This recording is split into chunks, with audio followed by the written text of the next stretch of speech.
Hello everyone, আজকে ব্লগটা শুরু করছি আমার এই রান্নাঘর থেকেই। আমি রান্নাঘরেই সকাল সকাল চলে আসি ফ্রেশ হয়ে, তো তাই রান্নাঘর থেকেই আমাকে ব্লগটা শুরু করছি।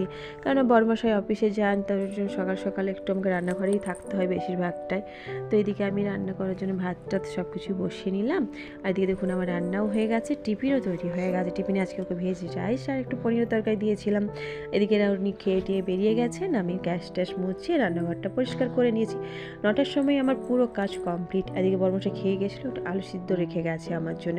ওই প্রসাদটুকুটা উনি প্রতিদিনই রেখেই যায় আমার জন্য। আর এদিকে আজকে সকালটা দেখুন কুয়াশাচ্ছন্ন, চতুর্দিকে কুয়াশা হয়ে আছে। আর ফ্ল্যাটে থাকি, পাশাপাশি 4-5টা রুম আছে, কেউ কারোর সঙ্গে না কোনো যোগাযোগ নেই, যে যার মতন কাজ করে দরজা লাগিয়েই থাকে। আমিও দরজা লাগিয়ে থাকি। আমার সাথী এই ইনাকেই একটু আমি আদর করি। আর আমার মেয়ে আছে, ও উঠলে ওর সঙ্গে একটু খেলাধুলো করি, ব্যাস এইটাই আমার সাথী সারাদিনের।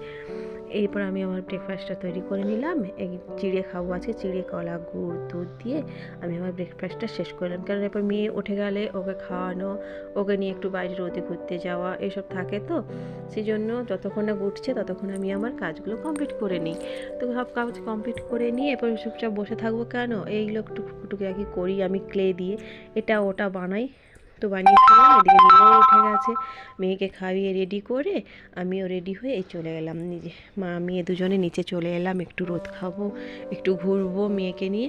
তো এইদিকে যে দেখুন আমিও নিচে চলে এসেছি। এখানটা এখন ফাঁকা আছে, বাট বিকেলে পুরো ভরে যায় গাড়িতে, যে যার ডিউটি চলে গেছে গাড়ি নিয়ে, তো তাই এখানে পুরো ফাঁকা হয়ে গেছে। নাহলে ছুটির দিনে এইখানে পুরো গাড়িতে পুরো ভর্তি থাকে। এইখানের অনেকেই মহিলারা সব যারা বয়স্ক মানুষরা থাকেন, তারা এইখানে সেই অ্যাপার্টমেন্টের চতুর্দিকে হাঁটে, সকালবেলা মর্নিং ওয়াক করেন এই রোদেই। তা আমি আর মেয়ে দুজনেই